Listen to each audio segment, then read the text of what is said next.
தமிழ் டே news நேயர்களுக்கு வணக்கம். இப்போ நான் என்ன சொல்ல போகிறேன்னா, ஒரு சிறப்பான தகவல். நம்ம பாசத்தை அன்பதையும் ஒன்று கூட்டி ஒற்றுமையோடு நடந்த ஒரு நிகழ்வை பற்றி தான் பார்க்க போகிறோம்.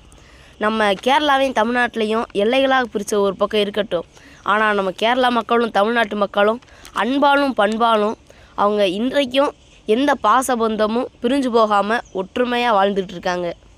அப்படி தினந்தோறும் ஒரு நிகழ்வு நடந்துகிட்டே தான் இருக்குது. அதில் ஒரு நிகழ்வு தான் இந்த நிகழ்வு. வாங்க அந்த நிகழ்வு என்னன்னு பார்ப்போம். கேரளா மாநிலம் இடுக்கி மாவட்டம் சாஸ்தானட இந்த ஊரில் மக்களால் தேர்ந்தெடுக்கப்பட்ட மெம்பர் திருமுக கருப்புசாமி, நித்யா, வருண் அவங்க வச்ச வசந்த விழா வாங்க எவ்வளவு சிறப்பாக நடந்துச்சுன்னு பார்ப்போம். ஊர்கூடி உறவுகள் ஒன்று சேர்ந்து உள்ளம் மகிழ இல்லம் சிறக்க வாழ்த்துவோம். இந்த உறவுகள் கூடும் நிகழ்வை உலகம் போற்றட்டுமே மனிதன் வாழும் காலமெல்லாம். தென்றல் வீசும் தேனியிலே இந்த குளிர்காற்றை கொண்டு வந்த தென்மேற்கு கேரளாவின் வடகிழக்கு திசைகள் மாறினாலும் பாசங்கள் மாறாதம்மா. இந்த இயற்கையின் பாசம் வீசும் காற்றிலே மெய்சிலிர்க்கும் உறவுகள் சேரட்டுமே, உள்ளங்கள் பேசட்டுமே. இந்த நிகழ்வை உலகம் போற்றட்டுமே மனிதன் வாழும் காலமெல்லாம். தேனியில் விளையும் காய்கறிகளையும் கேரளாவில் விளையும் ஏலம், டீ, காப்பி, மிளகுகளையும் தினமும் உண்டு உயிர் வாழும் மனிதர்கள் வரும் நிகழ்வு. தமிழகத்திலே காலை உணவு, மதியத்திலே கேரளா உணவு. உண்டு மகிழும் மக்களுக்கு எதற்கு எல்லைக்கோடு? பாதை புரியவில்லை, பாசை புரியவில்லை, பாசத்திற்கு மட்டும் குறைவே இல்லை. பண்பட்ட இதயம் பாராட்டி மயிலட்டும். தேனியிலே குளிரடித்து தேகம் குளிர்ந்தால் தேக்கடியிலே மழை வரும் என்றுதானே கூறுவார்கள். சாரல் விழுந்தாலும் சலிப்பில்லாமல் வாழும் மக்கள். மொழி தெரியாது வழி கேட்டால் சைகையிலே கூறுவார்கள்.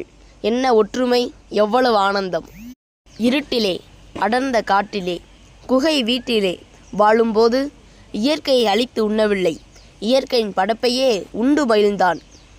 வளமிக்க மண்ணிலே கலப்படமில்லாத தண்ணீரை படுகினான். நோய் இல்லை, மருத்துவம் இல்லை, கவலை இல்லை, கண்ணீரும் இல்லை, அன்பிற்கும் பாசத்திற்கும் பஞ்சமே இல்லை.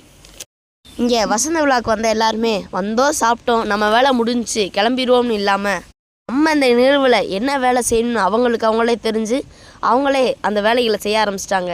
அவங்களுக்கு பரிமாறினவங்கள அவங்க சாப்பிட்டாலான்னு கேட்டு அவங்கள உட்கார வச்சு இவங்க பரிமாறி இவங்களுக்கு சாப்பாடு போட்டாங்க. இப்படி ஒவ்வொருத்தங்க ஒவ்வொரு வேலையாக பகிர்ந்து செஞ்சதுனால அங்கே பசியும் இல்லை, பாசத்துக்கும் கொஞ்சம் பஞ்சம் இல்லை.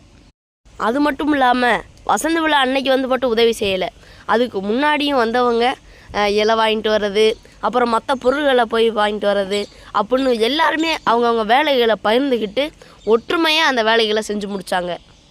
இது போன்ற நிகழ்வுகளில் தூரத்தில் இருக்க அனைத்து சொந்தங்களையும் ஒற்றுமையாக ஒரே இடத்துல வச்சு பார்க்குறதுக்கு மனசு ரொம்பவே துள்ளி குதிச்சு ரொம்பவே மகிழ்ச்சி அடைஞ்சிருச்சு.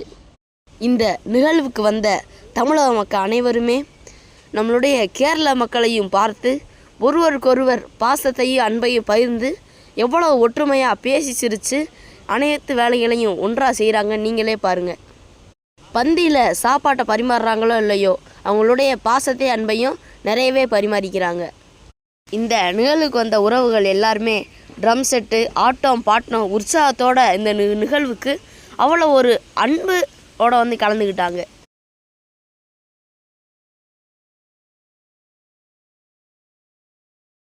வருகை புரிந்தவர்களை எவ்வளவு அன்பாக உபசரித்து வாங்கன்னு கூப்பிட்றாரு பாருங்க. இந்த அடுத்து பார்த்தீங்கன்னா ட்ரம் செட்டு வச்சு சீர்வரிசையெல்லாம் கொண்டு வந்து நம்மளுடைய மொத்த குடும்பத்தோட பாசம் அன்போட அனைவரும் தாள மேளத்தோட எவ்வளோ உற்சாகமாக வராங்க. நீங்களே பாருங்கள்.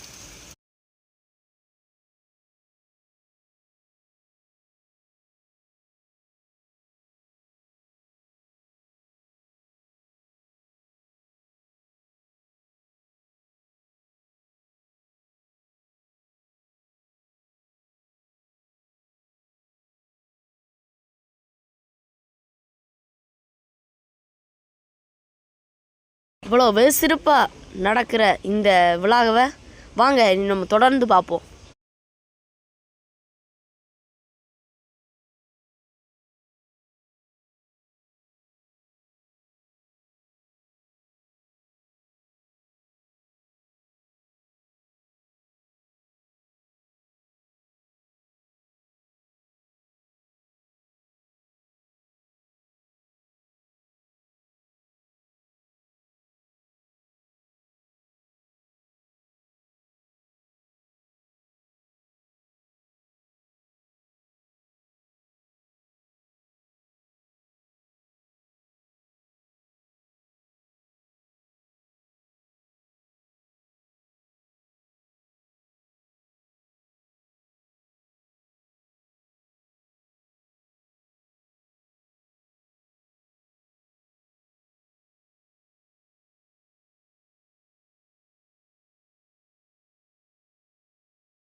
நேற்று போய் பேச்சு போட்டு நேற்று பேசுனால கம்பத்தில் ஒன்றுமே போகலாம்.